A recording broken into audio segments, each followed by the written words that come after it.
vous voulez bien partager. Nous avons axé sur les dents toujours. Hein. Je suis partie là-dessus pendant les 2 jours. Donc c'est un aidant qui n'est pas mature. Moi, par exemple, vous, hein, à quel endroit je ne suis pas mature? Ou à quel endroit je le suis? Mais si je le suis à certains endroits, je ne le suis pas à d'autres. Hein. Donc vous le prenez par le bout que vous voulez, ce qui est aussi une manière de montrer son niveau de maturité émotionnelle. Tu vois, quand quelqu'un dit vous regardez telle chose, regarde, si par exemple je dis regardez tous les endroits où vous n'êtes pas mature. Et quelqu'un qui dit non, mais pourquoi on ne regarderait pas les endroits où on est mature? Ça, c'est un problème de maturité émotionnelle. Hein, par exemple. Allez-y, donnez-moi des exemples si vous voulez bien. D'immaturité ou de maturité, comme vous voulez. Oui, vas-y. Une demande d'attention excessive. Voilà, par exemple, une demande d'attention excessive, comment ça peut se manifester? Prendre un temps de parole un peu excessif. Oui. Être dans une demande de relation alors que l'autre est visiblement occupé, quelque chose. Oui. Et dans leur relation... Et devenir négatif parce que justement on ne peut pas obtenir cette relation. Et avec un client, ça se manifesterait comment? Le besoin d'être apprécié. Oui, le besoin d'être apprécié. C'est-à-dire être déstabilisé si le client est par exemple dans un transfert négatif, oui. Il commence à se mettre en colère ou on lui dit quelque chose, il le prend mal. D'accord. Ok, merci. Tu voulais dire quoi? Par exemple, arriver et avoir mal dormi, se lever de mauvaise humeur et en fait emmener ça sans faire attention aux autres et voilà, offrir ça aux autres, quoi, sa mauvaise humeur, sans faire d'efforts pour justement se dire voilà, je me suis levée de mauvaise humeur, mais maintenant j'ai affaire à d'autres personnes et je me comporte autrement. Ok. Oui. Quoi d'autre encore? Immaturité par rapport à la culpabilité, répéter 3 fois la même chose pour être sûr d'être bien compris. Oui. Donc, toujours en train de vérifier si c'est ok. D'accord, pour se rassurer. Voilà. Oui. On a parlé aussi, ça reprend aussi un peu ce qui a été dit, d'être en chemin. Donc finalement la maturité ça commence quand on essaie de réfléchir aussi sur soi, d'apprendre à se connaître, à se poser. Et l'important c'est pas forcément de se connaître, de savoir qui on est, mais c'est de poser l'intention de faire ce chemin, de se mettre en chemin, en route pour aller vers une meilleure connaissance de soi. Et voilà, c'est de poser cette attention. D'accord. On s'est dit aussi que c'était ne pas réagir, être dans quelque chose de calme, de pas être dans un trop plein de paroles, de prendre toujours le temps de voir quels sont nos premiers mouvements pour pas les laisser polluer la relation qu'on a avec la personne ne pas être dans la réaction, mais être plutôt dans quelque chose de plus pondéré, plus posé. Ok. Tu veux rajouter quelque chose? C'est être conscient d'une certaine manière de ce qui se vit en nous, les émotions, savoir qu'elles sont là, qu'elles existent, et ne pas les mettre dans le champ des autres, par exemple, savoir les accueillir et pas les refouler et les transformer d'une certaine manière. Ce qui fait qu'on n'est plus chahuté ou déséquilibré ou déstabilisé parce que l'autre nous projette et qui attise en nous des émotions. Avoir cette posture juste qui fait que oui, on est déstabilisé, mais en fait on le garde aussi pour soi. C'est une maturité qui fait qu'on ne pollue pas les autres avec ce qui nous habite. On sait plus ou moins gérer, plus ou moins. C'est le travail d'une vie. Bien. Oui, vous avez vu quelques points. Et est-ce que ça vous intéresse d'en voir d'autres? Oui. Bon, c'est pareil, nous devons ça à Idriss Lahore. Je trouve que c'est intéressant d'avoir des critères objectifs précis. que ce ne soit pas simplement un délire, parce que dans la maturité émotionnelle, il y a des choses à quoi on pense de façon spontanée et d'autres qui ne nous viennent pas forcément à l'esprit ou qu'on considère comme normales, justement. Alors, on se place du côté de l'aidant, puisqu'il est clair que le patient ou le client, lui, il a un problème de maturité émotionnelle. Alors, on est clair là-dessus. C'est beaucoup plus intéressant de s'occuper de nous dans ce cas-là. Donc, la première chose, c'est la capacité, certains l'ont dit, de bien fonctionner, c'est-à-dire de pouvoir laisser le champ libre au client, bien qu'on ait dans notre vie, à des moments, des tas de difficultés professionnelles, relationnelles ou autres. Donc, ou intellectuelles ou physiques. Quoi qu'il arrive. Oui, c'est bien si tu peux le noter. Donc on fonctionne bien malgré tout ça. Si j'arrive au cabinet et que je suis incapable de me détacher de ça, c'est pas possible, je ne vais pas pouvoir aider la personne. Donc il faut que je trouve une solution pour faire le vide. Alors, la reliance en est une, mais peut-être qu'il faut que je fasse une marche à pied ou, je ne sais pas, quelque chose qui va me permettre de dégager ce que tu disais, toi, les émotions négatives, les choses qui t'encombrent, pour pouvoir les recycler autrement, même dans quelque chose de constructif et d'intéressant, de manière à être vraiment disponible pour le client. Ça, c'est pratiquement un devoir que nous avons lorsque nous voulons aider quelqu'un. Je ne rentre pas dans le cabinet, je ne commence pas mon entretien tant que je ne suis pas au clair avec moi. Mais le problème, je les retrouverai après de toute façon. Ou pas d'ailleurs, parfois. Hein, mais voilà. Donc, c'est un aspect qui est très important. Donc, j'assume les événements, quoi qu'il arrive, et quel qu'il soit. Par exemple, une expérience vécue de la voiture volée. Une voiture volée juste au moment de rentrer dans le cabinet. Je suis allée faire des courses. Une petite course, j'avais le temps, mais je reviens à ma voiture, il n'y a plus de voiture. Elle est disparue. C'est sûr que ça m'a fait un choc quand même sur le moment. Mais il arrive des choses comme ça parfois dans la vie qui sont tout à fait indépendantes de notre volonté. Et comment je fais? Parce que si ça me pollue, je veux dire, la pauvre cliente qui va arriver, elle n'aura pas grand-chose d'intéressant de moi. Il y en a même qui racontent leur vie aux clients aussi. Bref. Donc on est capable aussi d'agir et de penser par soi-même. Donc on n'est pas obligé d'aller demander systématiquement à tout le monde. On ressent les choses, on est capable de les nommer. Et c'est valable aussi, cette capacité à fonctionner malgré les difficultés, aussi quand il y a des problèmes relationnels avec quelqu'un qu'on aime beaucoup.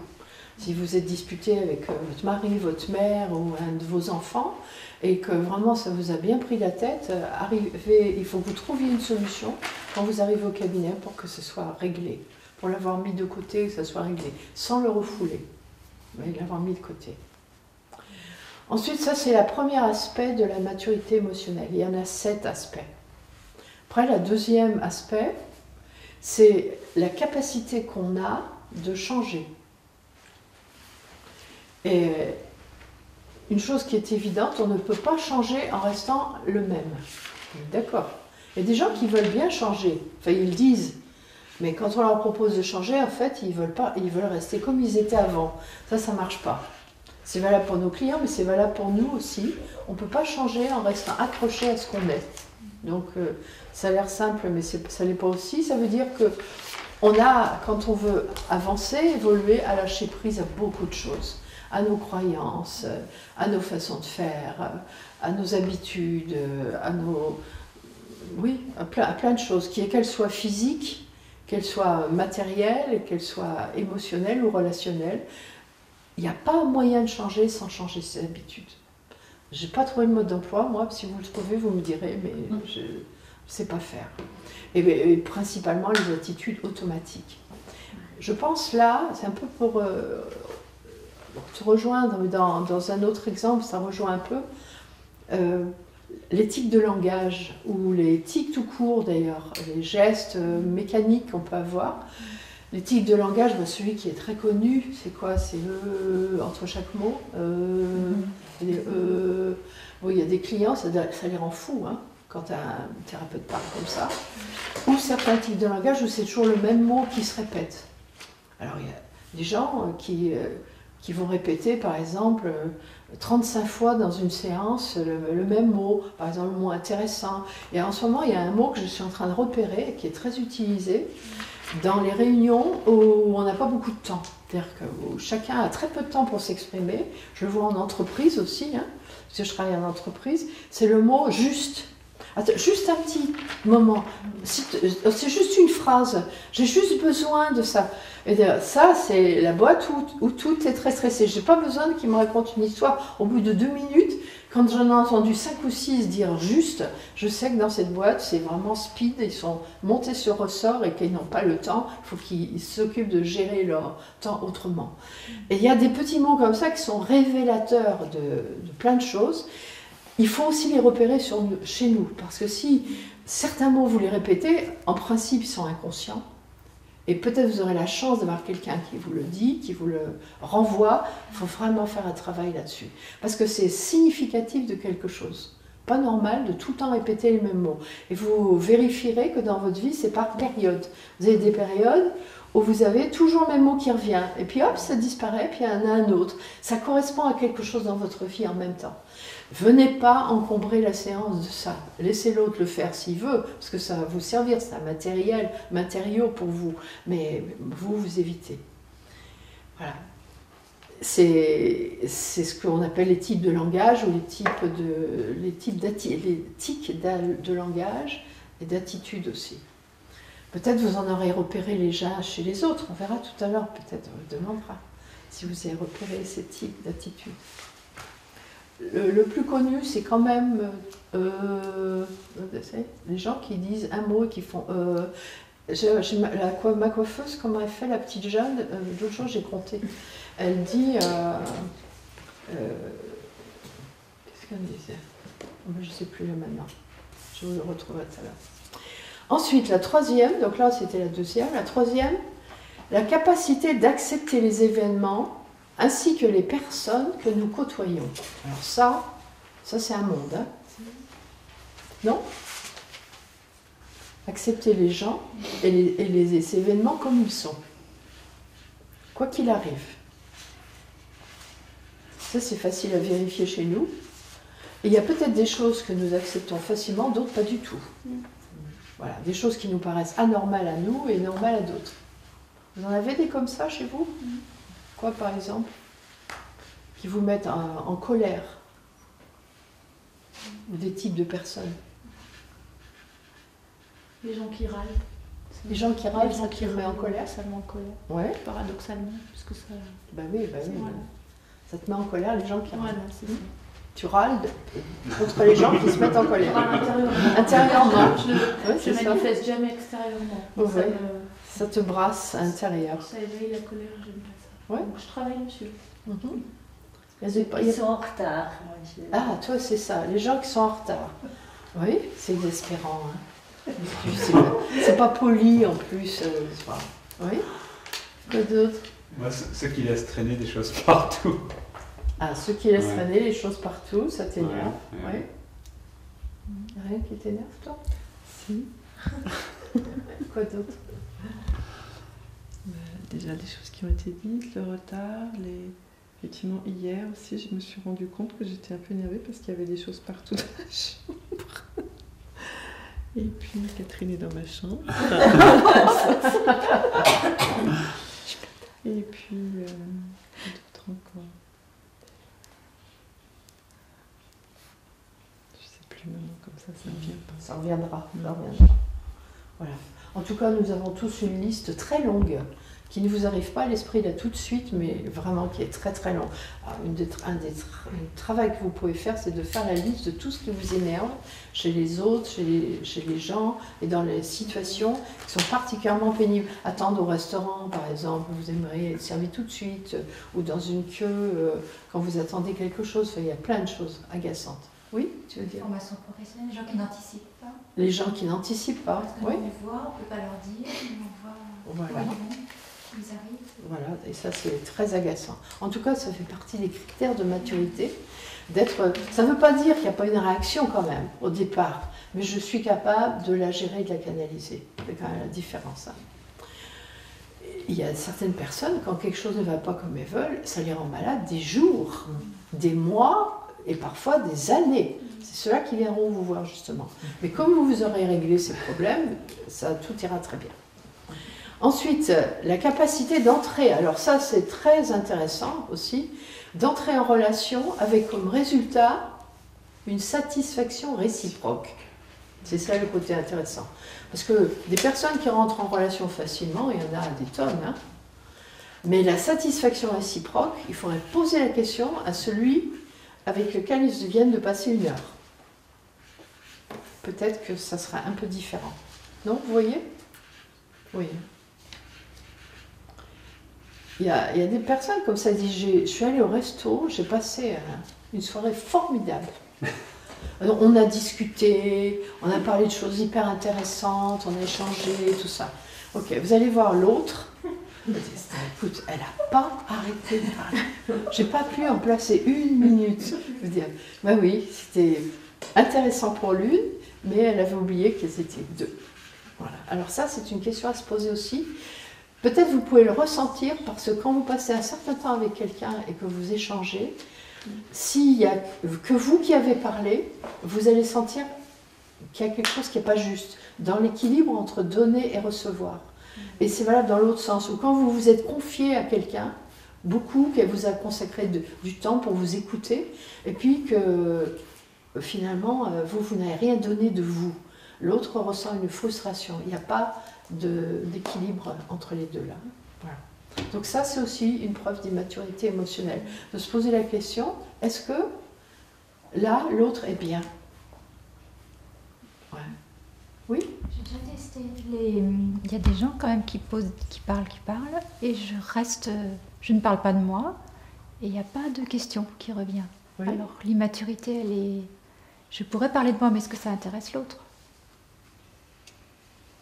L'immaturité, elle est chez les deux. Chez les deux. Parce qu'il n'y a pas d'échange, sauf si tu es dans une relation thérapeutique où l'autre te paye. Mais je parle là de relations d'amitié ou des relations sociales habituelles et ordinaires. Sauf en cas d'exception, il faut qu'il y ait cet équilibre. Oui. Et du coup, là, je me posais la question par rapport à l'immaturité de la personne aidante. Oui. Donc le but, c'est pas non plus que le thérapeute, comme le patient se confie au thérapeute ou la personne aidante, c'est pas le but qui donne aussi lui des petites choses. Non, ça c'est vraiment dans une relation. C'est une relation qui reste professionnelle. Ouais. Professionnelle, oui. Il vaut mieux que ton patient, quand il part, et il se sente satisfait quand même. Hein, satisfait, au moins que lui soit content. Et toi, normalement, tu es contente parce que tu as bien fait ton travail, tu as fait ce que tu savais faire au meilleur niveau de toi-même. Dans ces cas-là, les deux sont réellement satisfaits. S'il n'y en a qu'un des deux qui est satisfait, il y a quelque chose qui ne va pas. La quatrième, donc ça c'était la quatrième. La cinquième, il y a quelqu'un qui l'a dit tout à l'heure, c'est transformer son énergie en quelque chose de créatif, son énergie négative, comme la colère par exemple, en quelque chose de créatif. Voilà. Bon, ça vous connaissez certainement, ça vous arrive. On a deux choix. C'est très difficile dans la réalité. Quand on est en colère, je ne sais pas si vous l'avez remarqué, quelquefois on n'a pas envie de lâcher.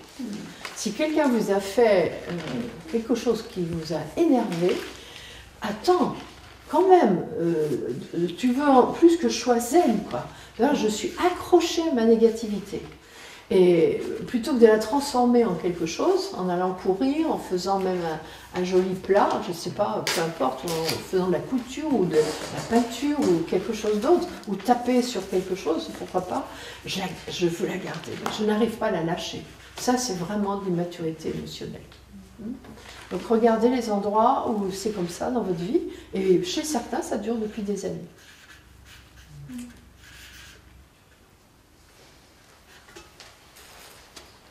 Ensuite, le sixième, c'est aussi une preuve d'immaturité, c'est notre côté enfant, c'est de trouver beaucoup plus agréable et satisfaisant de prendre que de donner. Voilà, ça existe, hein? Vous croyez que vous êtes comme ça, vous? Non? Pourquoi vous riez? Oui? Tout le monde pense ici, je suis beaucoup mieux quand j'ai donné plutôt que quand j'ai pris. Non, non, pas du tout. Bon, ça vaut la peine quand même de s'interroger sur la question.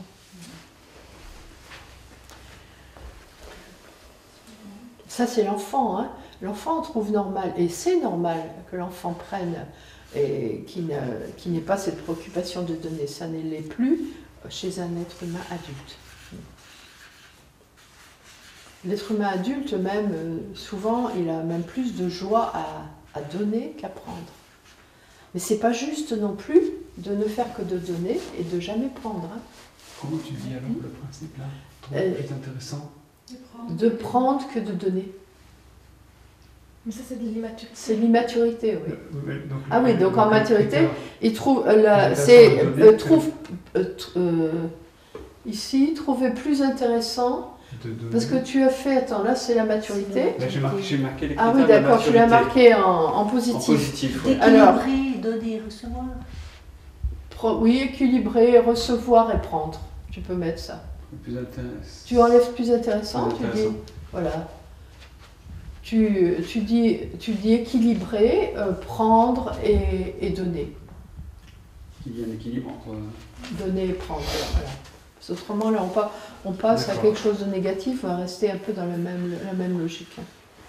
Et si on ne veut jamais recevoir, c'est un problème. C'est pas normal non plus. Oui. Ça se soigne, hein.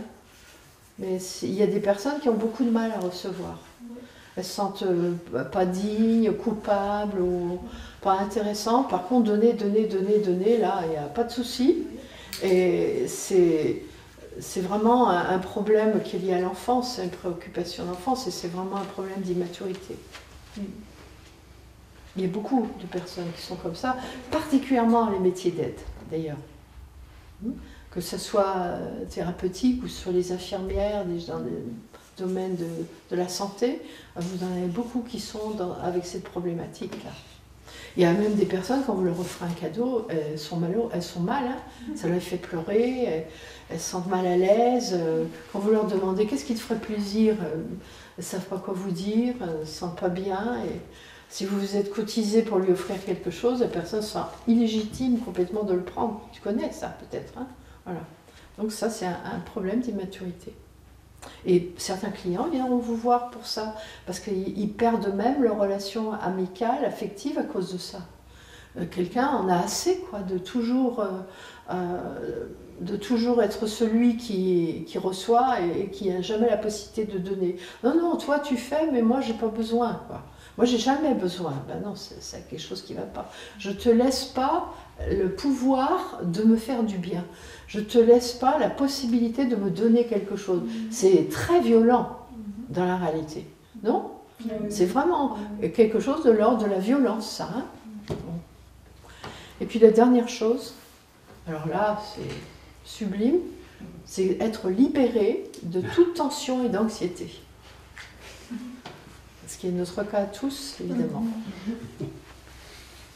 Être libéré de toute tension et d'anxiété. Bon, il est de fait que nous en aurons encore souvent et beaucoup. L'idée là plutôt c'est d'en sortir rapidement et d'avoir les moyens d'en sortir rapidement. C'est bien pour ça qu'ici il y a beaucoup de méthodes qui visent à ça, à travers les mouvements, les pratiques énergétiques. En fait, toutes les méthodes que nous a enseignées Idriss Lahore sont les moyens pour accéder à un niveau de maturité émotionnelle et pour accéder à cet état d'esprit dont je parlais tout à fait au début. Tout est fait pour ça à tous les niveaux. Après, le truc, c'est de les pratiquer. C'est le problème. Voilà, chers amis, ce que je voulais vous dire. Donc, chacun peut faire un petit bilan. Peut-être ce que vous pouvez faire devant chaque question, s'il y en a 7, vous mettez une petite note. Si vous vous reconnaissez beaucoup, 10, moyennement 5 et presque pas du tout, ça vous donnera un peu une idée de là où il y a un travail particulier à faire.